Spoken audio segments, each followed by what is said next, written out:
বিসমিল্লাহির রহমানির রহিম। পারা ২৭। ইব্রাহিম জিজ্ঞেস করল, হে ফেরেশতাগণ, তোমাদের এখানে আসার মুখ্য উদ্দেশ্য কি?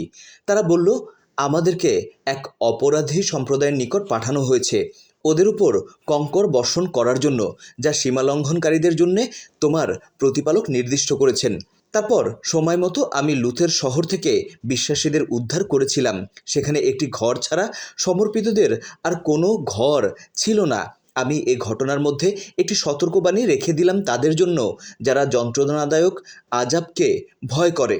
আমার মহিমার নিদর্শন রয়েছে মুসার ঘটনায়। আমি মুসাকে সুস্পষ্ট প্রমাণসহ ফেরাউনের কাছে পাঠালাম, কিন্তু ফেরাউন ক্ষমতার দম্ভে মুখ ফিরিয়ে নিল, বলল, এই লোকটি হয় জাদুকর নয় উন্মাদ। তাই আমি তাকে দলবলসহ সমুদ্রে ডুবিয়ে দিলাম। এই পরিণতির জন্য ফেরাউন নিজেই দায়ী ছিল। একই নিদর্শন রয়েছে আদ সম্প্রদায়ের ঘটনায়। আমি ওদের উপর পাঠিয়েছিলাম বিধ্বংসী ঝড়, যা যেখান দিয়ে গেছে সব ধ্বংস করে গেছে। একই নিদর্শন রয়েছে সামুদ সম্প্রদায়ের ঘটনায়। ওদের বলা হয়েছিল, ভোগ করার জন্য তোমরা খুব অল্প সময়ই পাবে। এই সতর্কতার পরও ওরা ওদের প্রতিপালকের নির্দেশ অমান্য করল। তখন আকস্মিকভাবে নেমে এলো বজ্রাঘাতের আযাব, আর ওরা অসহায়ের মতো তাকিয়ে রইল। ওরা উঠে দাঁড়াতেও পারল না, নিজেদের রক্ষাও করতে পারল না। ওদেরও পূর্বে আমি নূহের সম্প্রদায়কে ধ্বংস করেছিলাম। ওরা ছিল সত্যত্যাগী। আমি নিজ মহিমার শক্তিতে মহাবিশ্ব সৃষ্টি করেছি। আমি এর ক্রমাগত সম্প্রসারণকারী। আমি জমিনকে বিছিয়ে দিয়েছি, আর কত সুন্দরভাবেই না আমি বিছিয়েছি। আমি সব কিছু সৃষ্টি করেছি জোড়ায় জোড়ায়, যাতে করে তোমরা বুঝতে পারো স্রষ্টা একাই শুধু একক। অতএব হে নবী, ওদের বলো, তোমরা আল্লাহর শরণাপন্ন হও। আমি তার তরফ থেকে প্রেরিত সুস্পষ্ট সতর্ককারী। আল্লাহর সাথে তোমরা অন্য কোনো উপাস্যকে যোগ করো না। আবারও বলছি, আমি তার তরফ থেকে প্রেরিত সুস্পষ্ট সতর্ককারী। বাস্তব সত্য হচ্ছে, ওদের পূর্ববর্তীদের কাছেও যখনই কোনো রাসূল এসেছে, তখনই ওরা তাকে বলেছে, তুমি হয় জাদুকর, না হয় উন্মাদ। এই বিকৃত চিন্তাকেই কি ওরা ঐতিহ্য হিসেবে পরবর্তী প্রজন্মে সঞ্চারিত করেছে? আসলে ওরা সবাই চূড়ান্ত সীমা লঙ্ঘনকারী। অতএব হে নবী, তুমি ওদেরকে উপেক্ষা করো। এটা তোমার জন্য দোষের কিছু নয়, কিন্তু তুমি তাদেরকে উপদেশ দিতে থাকো যারা তা শুনতে চায়, কারণ উপদেশে বিশ্বাসীরাই উপকৃত হয়। আমি জিন ও মানুষকে আমার ইবাদতের অর্থাৎ ধর্মবিধান অনুসারে জীবনযাপনের জন্য সৃষ্টি করেছি। আমি ওদের কাছে কোনো জীবিকা চাই না, বা চাই না ওরা আমাকে খাওয়াবে। আল্লাহই সবাইকে জীবনোপকরণ দান করেন। তিনি মহাশক্তিধর, প্রবল, পরাক্রান্ত। শুনে রাখো, এই জালেমরা তাই পাবে যা অতীতে ওদের সম মতালম্বীরা ভোগ করেছে। সুতরাং আমার কাছে এই প্রাপ্য পাওয়ার জন্য ওরা যেন তাড়াহুড়ো না করে।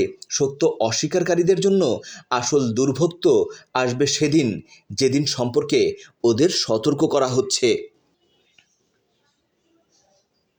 বিসমিল্লাহির রহমানির রহিম। সূরা তুর, রুকু 2, আয়াত 49, মাক্কি সূরা। দয়াময় মেহেরবান আল্লাহর নামে। তাকাও তুর পাহাড়ে, দেখো কিতাবে যে লেখা আছে উন্মুক্ত পত্রে। তাকাও বায়তুল মামুরে, বিশ্বাসীদের অন্তরে। ভাবো সমুন্নত আকাশ ও উত্তাল সমুদ্র নিয়ে।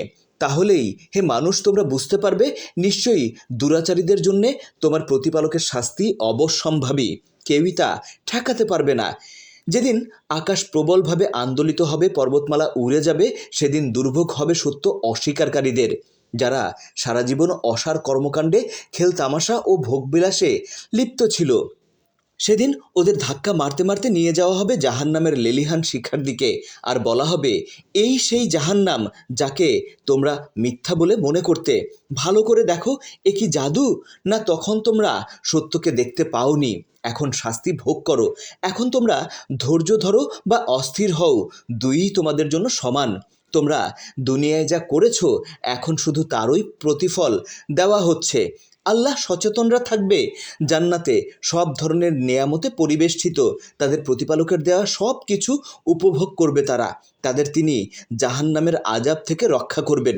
তাদেরকে বলা হবে, দুনিয়ায় তোমাদের সৎকর্মের পুরস্কার হিসেবে তোমরা এখন তৃপ্তির সাথে পানাহার করো, আরাম করে হেলান দিয়ে বসো সারিবদ্ধভাবে রাখা সুসজ্জিত আসনে, আর পবিত্র দৃষ্টির পরিশুদ্ধ সাথীদের তারা পাবে স্থায়ী জুটি হিসেবে। বিশ্বাসীদের সন্তান সন্ততিরা বিশ্বাসে তাদের অনুগমন করলে সন্তান সন্ততিকে তাদের সাথে মিলিত করব। সন্তান সন্ততির কর্মফল কখনো কমানো হবে না, তবে প্রত্যেক ব্যক্তিই নিজ কৃতকর্মের জন্য দায়ী হবে। জান্নাতে তারা তাদের ইচ্ছা ও পছন্দ মতো ফলমূল, মাংস সবই পাবে পর্যাপ্ত পরিমাণে। সেখানে তারা একে অপরকে প্রতিযোগিতা করে পানপাত্র তুলে দেবে। সেই পানীয় পান করে কেউ অসার কথা বলবে না, কোনো পাপ কাজে লিপ্ত হওয়ারও তাড়না অনুভব করবে না। তাদের সেবায় সবসময় নিয়োজিত থাকবে চিরকিশোররা। মনে হবে ওরা যেন তাদেরই সন্তান, দেখতে সংরক্ষিত মুক্তোর মতো সমুজ্জ্বল। জান্নাতে তারা একে অপরের সাথে দুনিয়ার জীবন নিয়ে স্মৃতিচারণ করবে, বলবে, পার্থিব জীবনে আমরা আল্লাহর বিরাগভাজন হওয়ার ব্যাপারে শঙ্কিত ছিলাম। আল্লাহ আমাদের প্রতি অনুগ্রহ করেছেন আর আমাদেরকে আগুনের শাস্তি থেকে রক্ষা করেছেন। আমরা তো পৃথিবীতে আল্লাহর কাছেই প্রার্থনা করতাম, তিনি তো অতি অনুগ্রহশীল, পরম দয়ালু। অতএব হে নবী, তুমি মানুষকে উপদেশ দিতে থাকো, তোমার প্রতিপালকের অনুগ্রহে তুমি গণক বা উন্মাদ নও। অথবা ওরা কি বলতে চায় সে এক কবি, আমরা তার ভাগ্য বিপর্যয়ের প্রতীক্ষা করছি? হে নবী, ওদের বলো, তোমরা প্রতীক্ষা করতে থাকো, আমিও প্রতীক্ষা করছি। সত্য অস্বীকারীরা কি ওদের সহজাত বিচার বুদ্ধি প্রয়োগ করে এই কথাগুলো বলছে? না, অতি দাম্ভিকতার কারণে ওদের মুখ দিয়ে এই কথাগুলো বেরোচ্ছে। ওরা কি বলে যে এই কোরআন সে রচনা করেছে? আসলে ওরা বিশ্বাস করতে ইচ্ছুক নয়। ঠিক আছে, ওরা যদি মনে করে কোরআন মানুষের রচনা, তবে ওরা এর মতো একটি সূরা রচনা করে নিয়ে আসুক না, তাহলেই বোঝা যাবে ওরা সত্যবাদী। অতএব ওরা কি আল্লাহর অস্তিত্ব অস্বীকার করে? তাহলে ওরা কি কোনো স্রষ্টা ছাড়াই সৃষ্টি হয়েছে, না নিজেরাই নিজেদের সৃষ্টি করেছে? মহাকাশ ও পৃথিবী কি ওরা সৃষ্টি করেছে? আসলে ওরা সংশয়ী, কোনো ব্যাপারেই নিশ্চিত নয়। তোমার প্রতিপালকের সম্পদ সম্ভার কি ওদের হাতের মুঠোয়, না ওরা ওসবের নিয়ন্তা? অথবা ওদের কি এমন কোনো উপকরণ আছে যা দিয়ে চূড়ান্ত সত্যে উপনীত হতে পারে, অথবা মানবীয় বিচার বুদ্ধির অগম্য বিষয় সম্পর্কে শুনতে পারে? যদি কেউ এমন কিছু শুনে থাকে, তবে তার সে জ্ঞানের দৃশ্যমান প্রমাণ উপস্থিত করুক। অথবা যদি তোমরা আল্লাহতে বিশ্বাস করো, তবে এটা কিভাবে বিশ্বাস করলে যে তিনি নিজের জন্য কন্যা পছন্দ করেছেন, যেখানে তোমরা নিজেদের জন্য শুধু পুত্র সন্তান পছন্দ করো?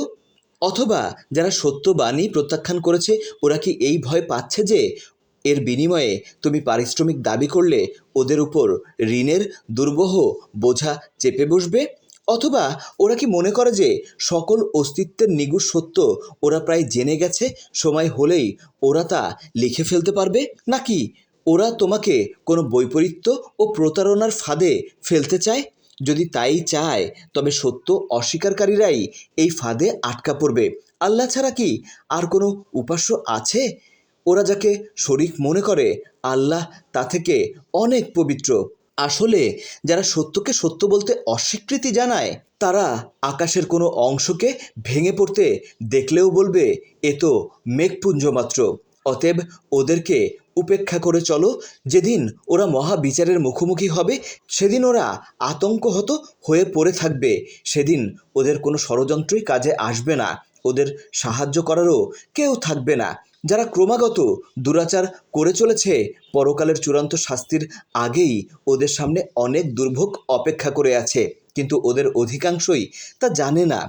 হে নবী, তোমার প্রতিপালকের সিদ্ধান্তের জন্য ধৈর্য ধরো, ধৈর্য ধরে অপেক্ষা করো। তুমি আমার চোখের সামনেই আছো, অতএব তুমি তোমার প্রতিপালকের সপ্রশংস পবিত্রতা ও মহিমা ঘোষণা করো ঘুম থেকে উঠে, রাতে আর তারকাদের অস্তগমনের পর।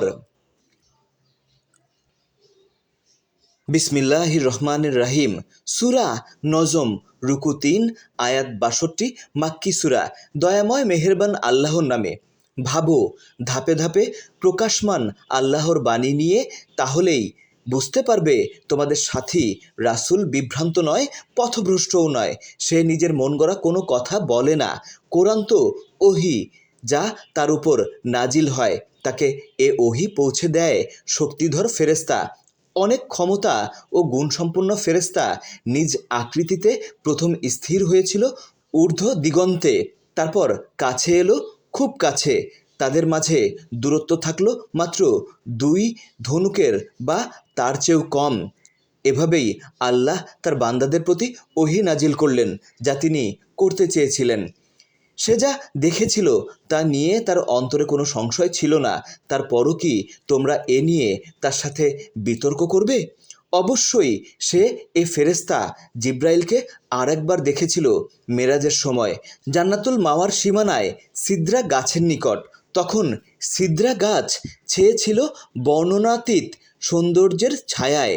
তার দৃষ্টি বিভ্রম হয়নি, দৃষ্টি লক্ষ্যচ্যুতও হয়নি। সে তার প্রতিপালকের মহিমার নিদর্শন বলেই সুন্দরভাবে অবলোকন করেছে। তোমরা কি ভেবে দেখেছ তোমাদের দেবী লাত, উজ্জা ও মানত সম্পর্কে? তোমরা কি মনে করো তোমাদের জন্য পুত্র সন্তান আর আল্লাহর জন্য শুধু কন্যা সন্তান? এরকম ভাগ বাটোয়ারা তো নেহায়েত অন্যায়। আসলে এগুলো তো স্রেফ কতকগুলো নাম যা তোমাদের বাপদাদারা ও তোমরা রেখেছ। এর সমর্থনে আল্লাহ কোনো সনদ নাজিল করেননি। তোমরা তো ভ্রান্ত অনুমান ও তোমাদের প্রবৃত্তির অনুসরণ করছো, অথচ তোমাদের কাছে এখন তোমাদের প্রতিপালকের তরফ থেকে পথনির্দেশ এসেছে। মানুষ কি কল্পনা করে যে কোনো কিছু কারো নাম করে চাইলেই তা তার প্রাপ্য হয়ে যাবে? সত্য হচ্ছে ইহকাল ও পরকালের মালিক একমাত্র আল্লাহ, অর্থাৎ তার কাছেই চাইতে হবে। মধ্যবর্তী কোনো কল্পিত উপাস্যের প্রয়োজন নেই। মহাকাশে কত ফেরেশতা রয়েছে, কিন্তু তাদের সুপারিশ কোনো কাজে আসবে না যতক্ষণ পর্যন্ত না আল্লাহ যার উপর সন্তুষ্ট ও যাকে ইচ্ছা তাকে অনুমতি দেন। যারা আখেরাতের জবাবদিহিতায় বিশ্বাস করে না, তারাই ফেরেশতাদের নারীবাচক নাম দেয়। যেহেতু এ বিষয়ে ওদের কোনো জ্ঞান নেই, ওরা শুধু অনুমানেরই অনুসরণ করে। মনে রেখো, অনুমান সত্যের মোকাবেলায় মূল্যহীন। অতএব যে আমার স্মরণে বিমুখ, তাকে উপেক্ষা করো। সে তো কেবল পার্থিব জীবনকেই গুরুত্ব দেয়। ওদের জ্ঞানের সীমানাও এই জড়জীবন পর্যন্ত। মনে রেখো, তোমার প্রতিপালক ভালো করেই জানেন কে পথভ্রষ্ট আর কে সত্য পথের অনুসারী। মহাবিশ্বের সব কিছুর মালিক একমাত্র আল্লাহ। যারা অপকর্ম করবে তিনি তাদের যথাযোগ্য প্রতিফল দেবেন, আর যারা সৎকর্ম করবে তাদের তিনি দেবেন উত্তম পুরস্কার। যারা গুরুতর অন্যায় ও অশ্লীলতা থেকে নিজেদের বাঁচিয়ে রাখে, তারা ছোটোখাটো অপরাধ করে ফেললেও তোমার প্রতিপালকের ক্ষমার কোনো শেষ নেই। যখন তিনি সৃষ্টি করেছিলেন মাটি থেকে এবং যখন তোমরা মায়ের গর্ভে ছিলে ভ্রূণ রূপে, তখন থেকেই আল্লাহ তোমাদের সম্পর্কে সব কিছু জানেন। অতএব তোমরা নিজেদের পবিত্রতার বড়াই করো না, বিনয়ী হও। কে আল্লাহ সচেতন তা তিনি ভালোভাবেই জানেন। তুমি কি দেখেছো তাকে, যে মুখ ফিরিয়ে নেয় আল্লাহর স্মরণ থেকে, আর পার্থিব ভোগ ছাড়া কোনো কিছুকেই গুরুত্ব দেয় না, আর আত্মতৃপ্তির জন্য অন্যের কল্যাণে খুব সামান্যই ব্যয় করে? আর যাও বা ব্যয় করে, তাও করে বিরক্তি সহকারে। সুস্পষ্টভাবে বোঝার জন্য গায়েবের জ্ঞান কি তার আছে, নাকি তাকে জানানো হয়নি মুসার কিতাব ও ইব্রাহিমের কিতাবের জ্ঞান? ইব্রাহিম এই জ্ঞান প্রচারের দায়িত্ব যথাযথভাবে পালন করেছিল। কিতাবে সুস্পষ্টভাবে বলা হয়েছে, অন্যের পাপের বোঝা কেউ বইবে না। মানুষ তার সেই কাজের ফল পাবে যার জন্যে সে প্রাণান্ত প্রয়াস চালাবে। সময় হলে কি জন্য সে প্রয়াস চালিয়েছিল তাও তাকে যথার্থভাবে দেখানো হবে। তারপর তাকে দেয়া হবে তার পূর্ণ কর্মফল। হে মানুষ, সমস্ত অস্তিত্বের শুরু ও শেষ তো তোমার প্রতিপালকের কাছে। তিনিই হাসান, তিনিই কাঁদান, তিনিই মারেন, তিনিই বাঁচান। তিনিই সৃষ্টি করেন নারী ও পুরুষ স্খলিত শুক্রবিন্দু থেকে। পুনরুত্থান ঘটানোর দায়িত্বও তার।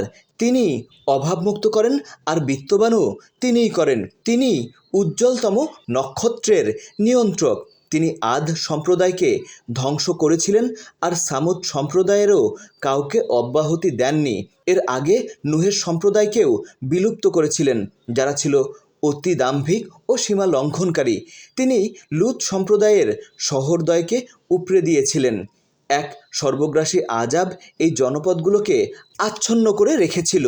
অতএব হে মানুষ, তোমরা তোমার প্রতিপালকের কোন নেয়ামত নিয়ে সন্দেহ করবে? হে মানুষ, অতীতের সতর্ককারীদের মতো এই নবীও এক সতর্ককারী।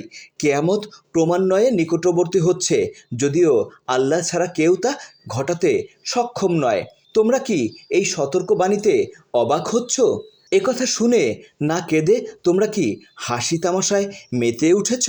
হে মানুষ, সময় থাকতে সতর্ক হও, আল্লাহকে সেজদা করো এবং শুধু তারই ইবাদত করো। এখানে একটা সেজদা হবে।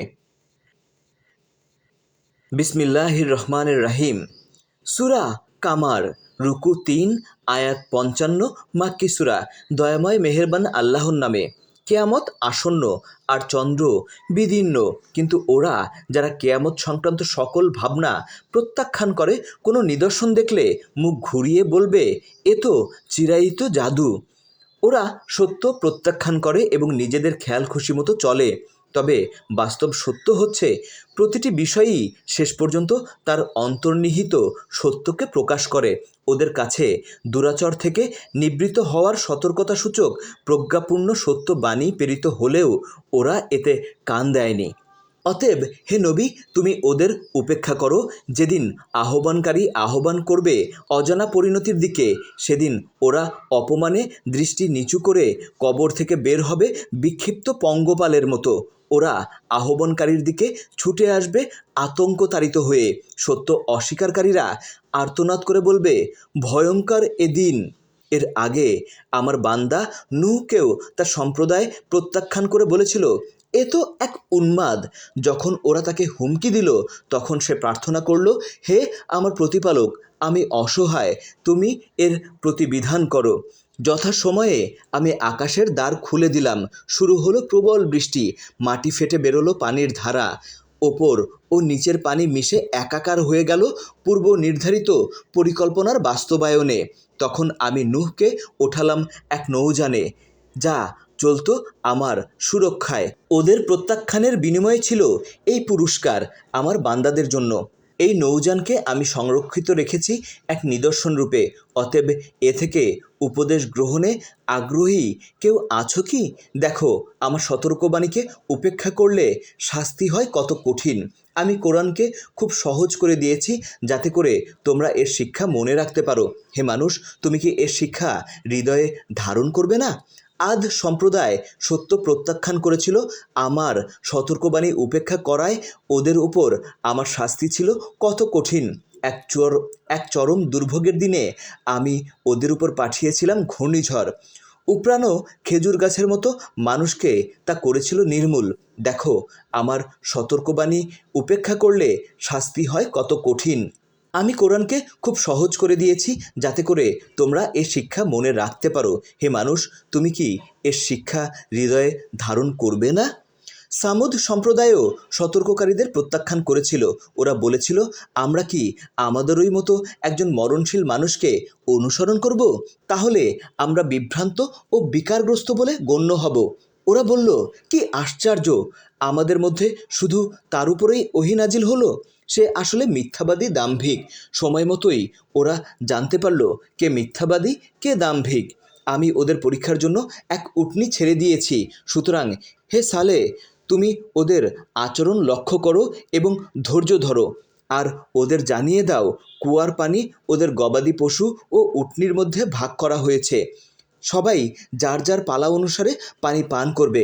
এরপর ওরা ওদের এক সাথীকে ডাকলো, সে নির্মমভাবে উটনিকে হত্যা করলো।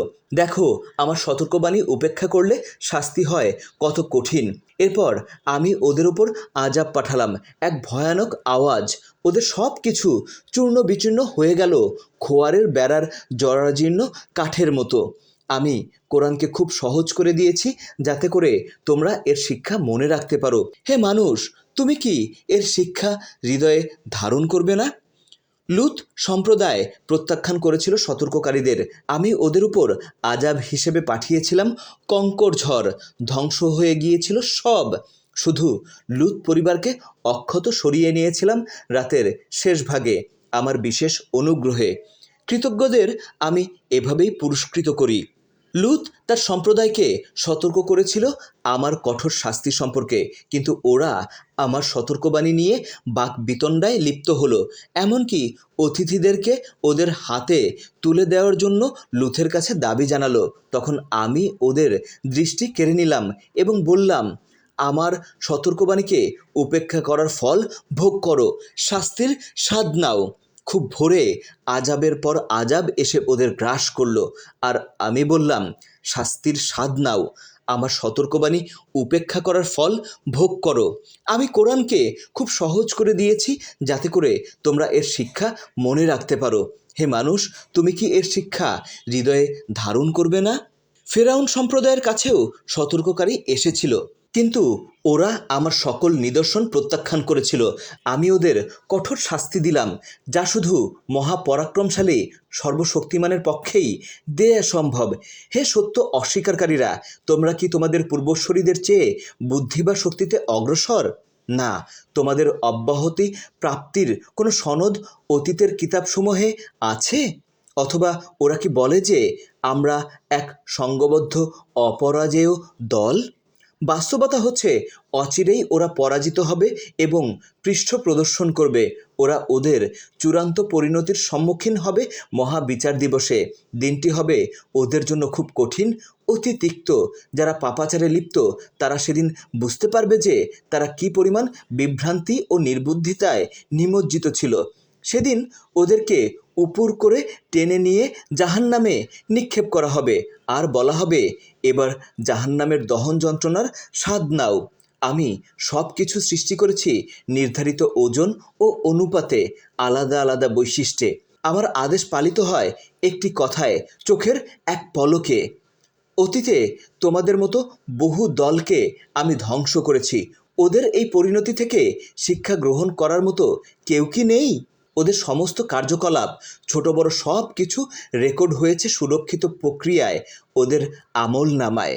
নিশ্চয়ই আল্লাহ সচেতনরা থাকবে ঝর্ণা বিধৌত জান্নাতে, সমুন্নত মর্যাদায়, সর্বময় ক্ষমতার অধিকারী আল্লাহর রহমতের ছায়ায়। বিসমিল্লাহির রহমানির রহিম। সূরা আর রহমান, রুকু ৩, আয়াত ৭৮, মাদানী সূরা। দয়াময় মেহেরবান আল্লাহর নামে। পরম দয়াময় আল্লাহ, তিনি কোরআন শিক্ষা দিয়েছেন, তিনি মানুষ সৃষ্টি করেছেন, তিনি তাকে গুছিয়ে চিন্তা করতে ও স্পষ্টভাবে কথা বলতে শিখিয়েছেন। সূর্য ও চন্দ্র নির্ধারিত কক্ষপথে ভ্রাম্যমান, তারকা ও গাছপালা তাকেই সেজদারত, তার নিয়মেই সমর্পিত। তিনি মহাকাশকে করেছেন সমুন্নত এবং সব কিছুর জন্যই তৈরি করেছেন মানদণ্ড। তোমরা কখনো ভালো মন্দ বিচারে ন্যায়দণ্ড লঙ্ঘন করো না। সব কিছুর ওজনে ন্যায্যমান প্রতিষ্ঠা করো এবং ওজন বা বিচারে কারচুপি করো না। তিনি জমিনকে সমস্ত সৃষ্টির জন্য বিছিয়ে দিয়েছেন।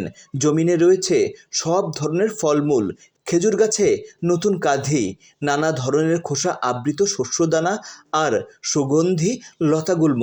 অতএব হে জিন ও মানুষ, তোমরা তোমাদের প্রতিপালকের কোন নিয়ামতকে অস্বীকার করবে? তিনি মানুষকে সৃষ্টি করেছেন পোড়া মাটির মতো শুকনো মাটি দিয়ে, আর অদৃশ্য জিনকে সৃষ্টি করেছেন ধোঁয়াহীন আগুনের শিখা থেকে। অতএব হে জিন ও মানুষ, তোমরা তোমাদের প্রতিপালকের কোন নেয়ামতকে অস্বীকার করবে? তিনি ২ উদয়াচল ও ২ অস্তাচলের নিয়ন্ত্রক। অতএব তোমরা তোমাদের প্রতিপালকের কোন নেয়ামতকে অস্বীকার করবে? সমুদ্রের ২ বিশাল স্রোতধারাকে তিনি মুক্তভাবে প্রবাহিত করেন যাতে তারা পরস্পর মিলিত হতে পারে, কিন্তু মাঝে রয়েছে অদৃশ্য দেয়াল, ফলে তারা পরস্পরকে অতিক্রম করতে পারে না। অতএব তোমরা তোমাদের প্রতিপালকের কোন নেয়ামতকে অস্বীকার করবে? আর সমুদ্রে উৎপন্ন হয় মুক্তা ও প্রবাল।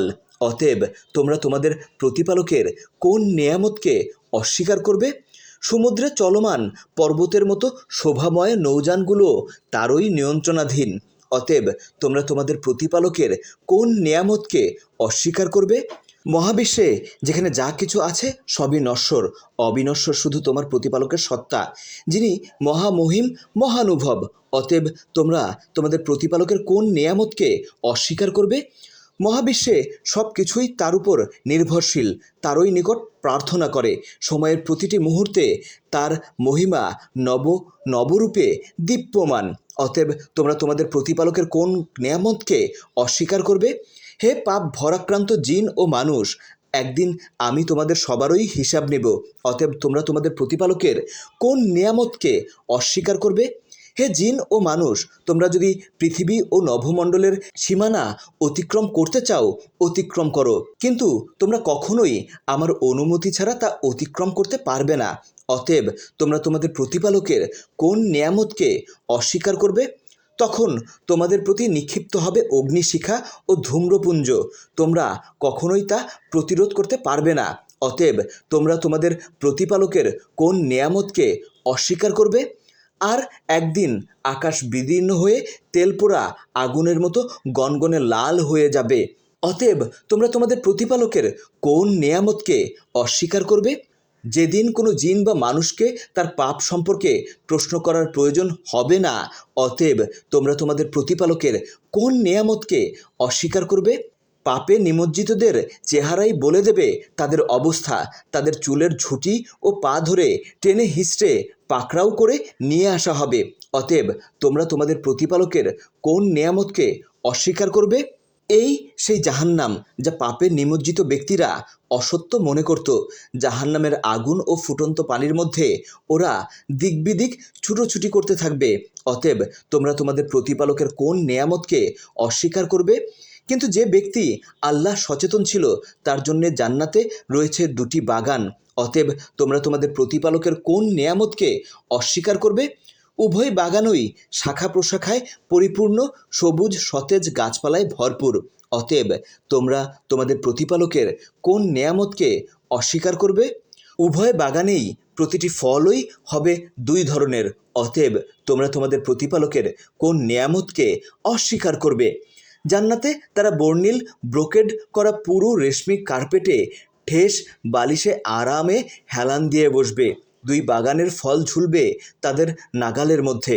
অতএব তোমরা তোমাদের প্রতিপালকের কোন নেয়ামতকে অস্বীকার করবে? সে বাগানে থাকবে বিশুদ্ধ দৃষ্টির সমুজ্জ্বল সাথীরা, কোনো জিন বা মানুষ কখনো যাদের কাছে আসেনি। অতএব তোমরা তোমাদের প্রতিপালকের কোন নেয়ামতকে অস্বীকার করবে? ওরা হবে মুক্তা ও চুনির ঔজ্জ্বল্যে দীপ্তিময়। অতএব তোমরা তোমাদের প্রতিপালকের কোন নেয়ামতকে অস্বীকার করবে? উত্তম কাজের প্রতিদান উত্তম পুরস্কার ছাড়া আর কি হতে পারে? অতএব তোমরা তোমাদের প্রতিপালকের কোন নেয়ামতকে অস্বীকার করবে? ওই দুটি বাগান ছাড়াও থাকবে আরও দুটো বাগান। অতএব তোমরা তোমাদের প্রতিপালকের কোন নেয়ামতকে অস্বীকার করবে? ঘন সবুজ শ্যামল সতেজ বাগান। অতএব তোমরা তোমাদের প্রতিপালকের কোন নেয়ামতকে অস্বীকার করবে? প্রতিটি বাগানেই উচ্ছরিত হবে দুটি ঝর্ণাধারা। অতএব তোমরা তোমাদের প্রতিপালকের কোন নেয়ামতকে অস্বীকার করবে? সেখানেও থাকবে প্রচুর ফলমূল, খেজুর, আনার। অতএব তোমরা তোমাদের প্রতিপালকের কোন নেয়ামতকে অস্বীকার করবে? বাগানগুলোর সব কিছুই হবে পরিশুদ্ধ ও মনোহর। অতএব তোমরা তোমাদের প্রতিপালকের কোন নেয়ামতকে অস্বীকার করবে?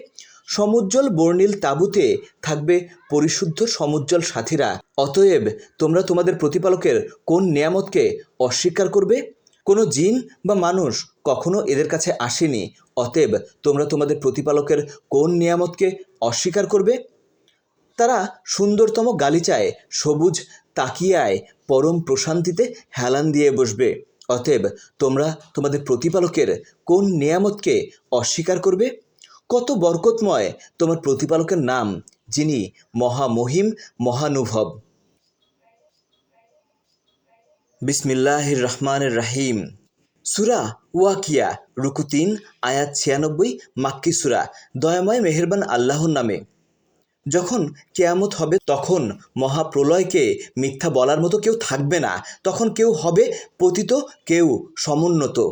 যখন প্রবল কম্পনে সারা পৃথিবী একসাথে প্রকম্পিত হবে, পাহাড় পর্বত সব চূর্ণ বিচূর্ণ হয়ে ধূলিকণা রূপে চারদিকে ছড়িয়ে যাবে। আর মহাবিচারের দিন তোমাদের ৩ ভাগে ভাগ করা হবে। সত্য অনুসারীরা থাকবে ডান পাশে। আহা, যারা সত্য অনুসরণ করেছে আজ কতই না সুখী তারা। অন্যায় অসত্যে ভরা যাদের জীবন, তারা থাকবে বাম পাশে। হায়, যারা পাপে ডুবেছিল, আজ তারা কতই না অসুখী। আর অগ্রগামীরা তো অগ্রগামী, জীবনে তারা বিশ্বাস ও সৎকর্মে অগ্রগামী ছিল। তারা সবসময়ই আল্লাহর কাছাকাছি ছিল এবং কাছাকাছি থাকবে। তারা নিয়ামতে পরিপূর্ণ জান্নাতে থাকবে। এদের অনেকেই আসবে পূর্বসূরীদের মধ্য থেকে, আর কিছু আসবে উত্তরসূরীদের মধ্য থেকে। সুখের স্বর্ণখচিত আসনে পরস্পর মুখোমুখি হয়ে এরা হেলান দিয়ে বসবে। চিরকিশোররা সুরাহি ও পানপাত্রের প্রবাহমান ঝর্ণার অমৃতসম পানীয় নিয়ে তাদের সেবায় নিয়োজিত থাকবে। এই পানীয়ে তাদের মাথাও ধরবে না, মাতলামিও হবে না, হবে পরিতৃপ্তি। ওরা পরিবেশন করবে পছন্দমতো সুস্বাদু ফলমূল আর কাঙ্ক্ষিত পাখির মাংস। আর সেখানে তাদের সাথে থাকবে পবিত্র দৃষ্টিনন্দন সাথীরা, ঝিনুকের ভেতর সংরক্ষিত মুক্তোর ঔজ্জ্বল্য নিয়ে। এই সবই তাদের সৎকর্মের পুরস্কার। সেখানে তারা কোনো বাজে বা পাপ কথা শুনবে না, শুধু শুধু ধ্বনিত অনুরণিত হবে শান্তি, শান্তি। যারা ডান পাশে থাকবে তারাও ভাগ্যবান। তারা থাকবে এমন জান্নাতে যেখানে থাকবে কাঁটাহীন কুল গাছ, কাদি কাদি কলা, দিগন্ত বিস্তৃত ছায়া, প্রবাহমান ঝর্ণার পানীয়, প্রচুর ফলমূল যা কখনো শেষ হবে না, যা নাগালের বাইরেও যাবে না। উঁচু আসনে তাদের সাথে থাকবে তাদের সাথীরা। সম্পূর্ণ নতুন করে সৃষ্টি করব তাদের। বিকশিত সৌন্দর্যে তারা হবে প্রেমময় অনুগত সমকক্ষ। এ সব কিছুই ডান পাশের সত্যানুসারীদের জন্য। এদের অনেকেই আসবে পূর্বসূরীদের মধ্য থেকে, আর অনেকেই আসবে উত্তরসূরীদের মধ্য থেকে। কিন্তু যারা অন্যায়ে নিমজ্জিত ছিল, সেই বাম পাশের লোকেরা, তারা কতই না দুর্ভাগা। তারা থাকবে তপ্ত বায়ুপ্রবাহ আর জ্বলন্ত হতাশায়, ফুটন্ত পানি ও কালো ধূম্র জালে। সেখানে না থাকবে কোনো শীতল আবহ, না কোনো আরাম। দুনিয়ায় ওরা মত্ত ছিল ফুটানি ও ভোগবিলাসে, বারবার লিপ্ত হয়েছে ঘোরতর অন্যায় ও পাপকর্মে। ওরা বলতো, দেহ মাটিতে মিশে গেলে শুধু অস্থিপাঞ্জর পড়ে থাকবে, এরপর আমাদের ওঠাবে কিভাবে? তাছাড়া আমাদের পূর্বপুরুষরা তো আরও আগেই মাটিতে মিশে গেছে, ওদেরও কি ওঠানো হবে? হে নবী, ওদের বলো তোমাদের পূর্বসূরি ও উত্তরসূরি সবাইকে নির্ধারিত দিনে নির্ধারিত সময়ে সমবেত করা হবে। অতএব হে সত্য অস্বীকারীরা, নিজেদের সর্বনাশ তোমরা নিজেরাই করেছ। এবার বিষাক্ত গাছের ফল খাও, তা দিয়েই তোমাদের পেট ভরাও। তারপর পান করো উত্তপ্ত পানি, পান করো পিপাসার্ত উটের ন্যায়। এভাবেই কেয়ামতের দিন আপ্যায়ন করা হবে বাম পাশের লোকদের। হে মানুষ, আমি তোমাদের সৃষ্টি করেছি, তবে কেন তোমরা সত্যকে গ্রহণ করবে না? তোমরা কি ভেবে দেখেছ বীর্যপাত সম্পর্কে? তোমরা কি তা সৃষ্টি করেছ? না, সৃষ্টির উৎস আমি। আমি বিধান দিয়েছি যে মৃত্যু সব সময় তোমাদের মাঝে অবস্থান করবে। আর তোমাদের অস্তিত্বের প্রকৃতি পরিবর্তন বা তোমাদের জানা নেই এমন আকৃতিতে তোমাদের সৃষ্টি করা থেকে আমাকে বিরত রাখার শক্তি কারও নেই। তোমাদেরকে প্রথম যেভাবে সৃষ্টি করা হয়েছে সে সম্পর্কে তো তোমরা জানো, তাহলে কেন তোমরা স্রষ্টা সম্পর্কে চিন্তা করবে না? তোমরা জমিনে যে বীজ বপন করো সে সম্পর্কে কি কখনো চিন্তা করেছো? তোমরা কি বীজ অঙ্কুরিত করো? না, আমি অঙ্কুরিত করি। আমি ইচ্ছা করলে বীজকে তুষে পরিণত করতে পারতাম। তখন তোমরা হা হুতাশ করে বলতে, আমরা দেনায় পড়ে গেলাম, আমাদের সর্বনাশ হলো। তোমরা যে পানি পান করো সে সম্পর্কে কি তোমরা কখনো চিন্তা করেছো? তোমরা কি মেঘমালা থেকে পানি নামিয়ে আনো, না আমি পানি বর্ষণ করি? আমি তো ইচ্ছে করলে নোনা বা তেতো পানি বর্ষণ করতে পারি। তাহলে কেন তোমরা শুকরিয়া আদায় করবে না? তোমরা যে আগুন জ্বালো তা নিয়ে কি কখনো ভেবেছ? জ্বালানি হিসাবে যে গাছ ব্যবহার করো তা কি তোমরা সৃষ্টি করেছ, না আমি সৃষ্টি করেছি? গাছকে বানিয়েছি আমার মহিমার স্মরণের একটি মাধ্যম এবং পথহারা পথিক ও প্রাণীকুলের বিশ্রামস্থল হিসেবে। অতএব হে নবী, তুমি তোমার প্রতিপালকের মহান নামের পবিত্রতা ও মহিমা ঘোষণা করো। সাক্ষী ধাপে ধাপে খণ্ডে খণ্ডে অবতীর্ণ কোরআন, এটি অবশ্যই এক মহা সাক্ষ্য যদি তোমরা চিন্তা করো। নিশ্চয়ই এ সম্মানিত কোরআন যা সুরক্ষিত গ্রন্থে লিপিবদ্ধ রয়েছে, আর পুত পবিত্ররা ছাড়া কেউই তা স্পর্শ করতে পারে না। নিঃসন্দেহে কোরআন মহাবিশ্বের প্রতিপালকের কাছ থেকে অবতীর্ণ। এরপরও কি তোমরা এই প্রেরিত বাণীকে উপেক্ষা করবে আর সত্যকেই মিথ্যা বলা তোমাদের দৈনন্দিন অভ্যাসে পরিণত করবে? তোমরা স্রষ্টার নিয়মের অধীন নও। তোমাদের এই দাবি যদি সত্য হয়ে থাকে, তবে একজন মানুষের অন্তিম মুহূর্তে অসহায়ের মতো যখন তাকিয়ে তাকিয়ে দেখে যে তার প্রাণবায়ু বেরিয়ে যাচ্ছে, তখন তার প্রাণ ফিরিয়ে আনতে পারো না কেন? অবশ্য তখনও আমি তোমাদের চেয়ে অন্তিম শয়ানে শায়িত ব্যক্তির বেশি কাছে থাকি, কিন্তু তোমরা তা দেখতে পাও না। মৃত্যু তোমাদের সবারই নিয়তি, আর মৃত ব্যক্তি আল্লাহর নৈকট্যপ্রাপ্তদের একজন হলে তার জন্য রয়েছে উত্তম আপ্যায়ন ও নেয়ামতে পরিপূর্ণ প্রশান্তিময় জান্নাত। আর যদি সে সত্য অনুসারী ডান দিকের কেউ হয়, তাকে বলা হবে সে সত্যানুরাগী, তুমি শান্তিতে অবগাহন করো। আর সে সত্য অস্বীকারী পথভ্রষ্টদের একজন হলে তাকে স্বাগত জানানোর জন্য অপেক্ষা করবে জ্বলন্ত হতাশা আর গনগনে আগুন। নিঃসন্দেহে এই হচ্ছে জীবনের ধ্রুব সত্য। অতএব হে নবী, তুমি তোমার প্রতিপালকের মহান নামের পবিত্রতা ও মহিমা ঘোষণা করো। বিসমিল্লাহির রহমানির রহিম। সূরা হাদিদ, রুকু 4, আয়াত 29, মাদানী সূরা। দয়াময় মেহেরবান আল্লাহর নামে। মহাবিশ্বের সব কিছুই আল্লাহর পবিত্রতা ও মহিমা ঘোষণা করে। তিনি মহাপরাক্রমশালী, প্রজ্ঞাময়। মহাকাশ ও পৃথিবীর সর্বময় কর্তৃত্ব তারই। তিনিই জীবন দান করেন, তিনিই মৃত্যু ঘটান। তিনি সর্ববিষয়ে সর্বশক্তিমান। শুরুতেও তিনি ছিলেন, শেষেও তিনিই থাকবেন। প্রকাশ্য যা কিছু সবই তার, যা কিছু অপ্রকাশ্য তাও তার। তিনি সব বিষয়ে সম্যক অবহিত। তিনি সময়ের 6 স্তরে মহাকাশ ও পৃথিবী সৃষ্টি করেছেন। তারপর তিনি আরশে সীমাসীন হয়েছেন। তিনি জানেন যা কিছু মাটিতে প্রবেশ করে আর যা কিছু মাটি থেকে বেরিয়ে আসে। জানেন যা কিছু ঊর্ধ্বলোক থেকে নামে ও ঊর্ধ্বলোকে যা কিছু ওঠে। তুমি যেখানেই থাকো না কেন, তিনি তোমার সাথে আছেন, এবং যা কিছুই করো না কেন আল্লাহ তা দেখেন। মহাকাশ ও পৃথিবীর সর্বময় কর্তৃত্ব তারই, আর সব কিছু ফিরে যায় তারই কাছে। তিনি দিনকে ছোট করে রাতকে বড় করেন, আবার রাতকে ছোট করে দিনকে বড় করেন। তিনি অন্তর্যামী। আল্লাহ ও তার রাসূলের উপর বিশ্বাস স্থাপন করো, এবং আল্লাহ তোমাদেরকে যে অর্থবিত্তের অধিকারী করেছেন তা থেকে অন্যের জন্য ব্যয় করো। তোমাদের মধ্যে যারা বিশ্বাস করবে ও অন্যের জন্য ব্যয় করবে, তাদের জন্য রয়েছে মহা পুরস্কার। হে মানুষ, তোমরা কেন আল্লাহতে বিশ্বাস করবে না, যেখানে রাসূল তোমাদের প্রতিপালকের প্রতি বিশ্বাস স্থাপনের ডাক দিয়েছে? তাছাড়া আল্লাহ তোমাদের রূহের কাছ থেকে অঙ্গীকার গ্রহণ করেছেন।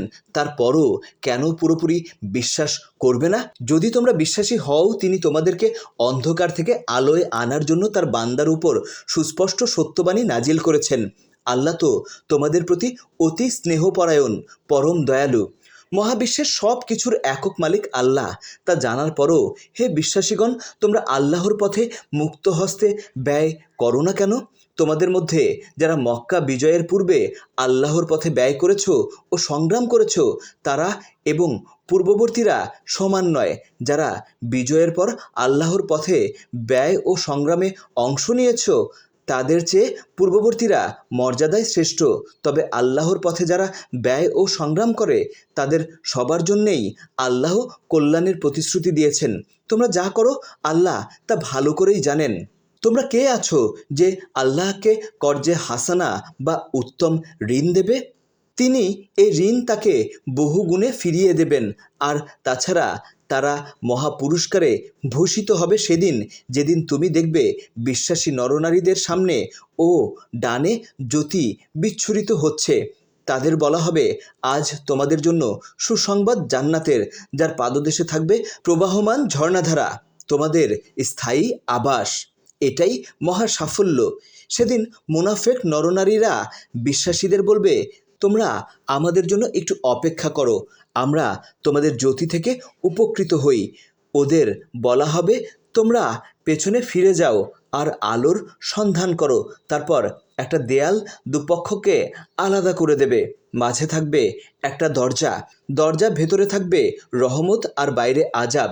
মুনাফিকরা বিশ্বাসীদের ডেকে ডেকে জিজ্ঞেস করবে, আমরা কি তোমাদের সঙ্গে ছিলাম না? তারা জবাবে বলবে, ছিলে, কিন্তু তোমরা নিজেরাই নিজেদের বিপদ ডেকে এনেছো। তোমরা অপেক্ষা করছিলে আমার বিপর্যয়ের, সন্দেহে ডুবেছিলে মহাবিচার দিবসের জবাবদিহিতা নিয়ে।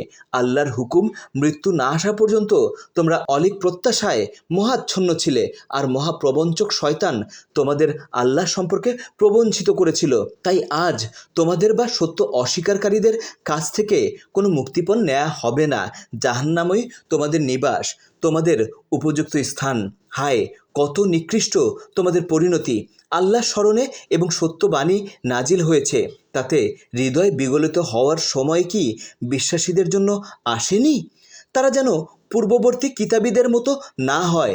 দীর্ঘ সময় অতিক্রান্ত হওয়ার পর পূর্ববর্তী কিতাবীদের অন্তর কঠিন হয়ে গিয়েছিল, ওদের অধিকাংশই সত্যত্যাগী। জেনে রাখো, জমিন নিষ্প্রাণ হয়ে গেলে আল্লাহই পুনরায় তাকে সজীব করে তোলেন। আমি আমার সত্যবাণী অত্যন্ত সুস্পষ্টভাবে পেশ করেছি, যাতে করে তোমরা তোমাদের সহজাত বিচার বুদ্ধি প্রয়োগ করতে পারো। দানশীল পুরুষ ও নারী যারা আল্লাহকে উত্তম ঋণ দান করে, শুধু আল্লাহর সন্তুষ্টির লক্ষ্যে অন্যের জন্য ব্যয় করে, তাদেরকে প্রতিদান দেওয়া হবে বহুগুণ এবং তাদের জন্য রয়েছে মহা পুরস্কার। যারা আল্লাহ ও তার রাসূলে বিশ্বাস করে এবং সত্য বিশ্বাসে অটল থাকে, তারাই তাদের প্রতিপালকের কাছে সিদ্দিক ও শহীদ। তারা তাদের প্রতিপালকের কাছ থেকে পাবে পুরস্কার ও জ্যোতি। আর যারা সত্য অস্বীকার করেছে, আমার সত্যবাণীকে প্রত্যাখ্যান করেছে, তাদের নিবাস হবে জাহান্নাম। হে মানুষ, তোমাদের জানা উচিত, পরকালের তুলনায় পার্থিব জীবন তো পুতুল খেলার মতো। এখানে তোমরা প্রতিযোগিতা করছো ধনে জনে, বেড়ে উঠে আত্মপ্রচার, ক্ষমতা ও শান-শৌকত প্রদর্শনে অন্যদের চেয়ে এগিয়ে যাওয়ার। পার্থিব জীবনের উপমা হচ্ছে পর্যাপ্ত বৃষ্টি, যা দিয়ে সজীব হয়ে ওঠে শস্যক্ষেত। কৃষকরা চমৎকৃত হয়, তারপর তা শুকিয়ে যায়, বর্ণ হয় হলুদ, অবশেষে পরিণত হয় খড়কুটায়। পার্থিব জীবন এমনটাই। এর বিপরীতে পরকাল অনন্তকালের। পরকালে রয়েছে হয় কঠিন আযাব, নয়তো আল্লাহর ক্ষমা ও সন্তুষ্টি।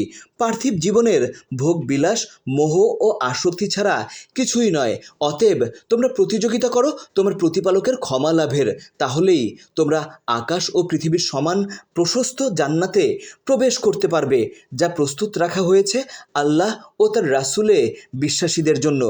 আল্লাহ যাকে ইচ্ছা অনুগ্রহিত করেন, নিশ্চয়ই আল্লাহ মহা অনুগ্রহশীল। পৃথিবীতে সামগ্রিকভাবে বা ব্যক্তিগতভাবে তোমাদের ওপর যে বিপদ বা বিপর্যয় আসুক না কেন, তা আগেই বিশেষ প্রক্রিয়ায় রেকর্ডভুক্ত হয়ে যায়। আর আল্লাহর পক্ষে এটি খুবই সহজ কাজ। এই বিষয়টি তোমাদের জানা থাকা প্রয়োজন, যাতে তোমরা যা হারাও তার জন্য বিষণ্ণ না হও, আবার আল্লাহ যা দেন তাতে অতিরিক্ত উল্লাসিত ও গর্বিত হয়ে না যাও। উদ্যত, অহংকারী, কৃপণ ও কার্পণ্যে প্ররোচনা দানকারীদের আল্লাহ অপছন্দ করেন। ধর্মবিধান থেকে কেউ মুখ ফিরিয়ে নিলেও তাতে আল্লাহর কোনো ক্ষতি নেই, কারণ আল্লাহ তো অভাবমুক্ত, সদা প্রশংসিত। আমি ইতিপূর্বেও সত্যের সুস্পষ্ট প্রমাণসহ রাসূলদের পাঠিয়েছি, তাদের মাধ্যমে নাজিল করেছি কিতাব এবং সত্য ও মিথ্যার পার্থক্য নির্ণয়কারী মানদণ্ড, যাতে মানুষ সুবিচার প্রতিষ্ঠা করে। আমি ঊর্ধ্বলোক থেকে পৃথিবীতে লোহা অবতীর্ণ করেছি, মানুষকে তা ব্যবহারের যোগ্যতা দিয়েছি। লোহার মধ্যে রয়েছে প্রচণ্ড শক্তি ও নানাবিধ উপকরণ।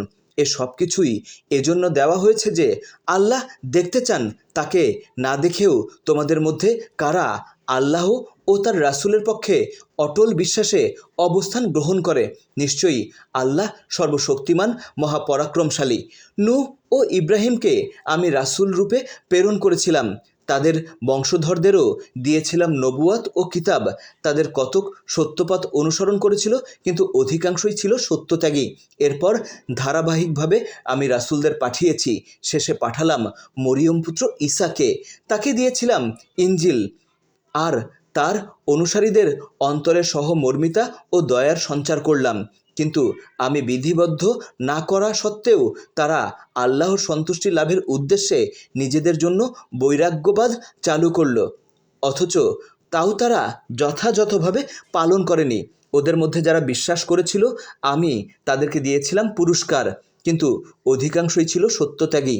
হে বিশ্বাসীগণ, আল্লাহ সচেতন হও ও তার রাসূলের উপর বিশ্বাস রাখো। তিনি নিজ অনুগ্রহে তোমাদের দ্বিগুণ পুরস্কার দেবেন। তিনি তোমাদের অন্তরে দেবেন আলো, যার সাহায্যে তোমরা পথ চলবে, আর তিনি তোমাদের অতীতের পাপমোচন করবেন। আল্লাহ অতীব ক্ষমাশীল, পরম দয়ালু। পূর্ববর্তী কিতাবীরা যেন জানতে পারে যে আল্লাহর অনুগ্রহের কোনো অংশের ওপরেই ওদের কোনো ক্ষমতা নেই। এজন্যই এ পদক্ষেপ। অনুগ্রহ আল্লাহর এখতিয়ারে, তিনি যাকে ইচ্ছা অনুগ্রহিত করেন, তিনি মহা অনুগ্রহশীল।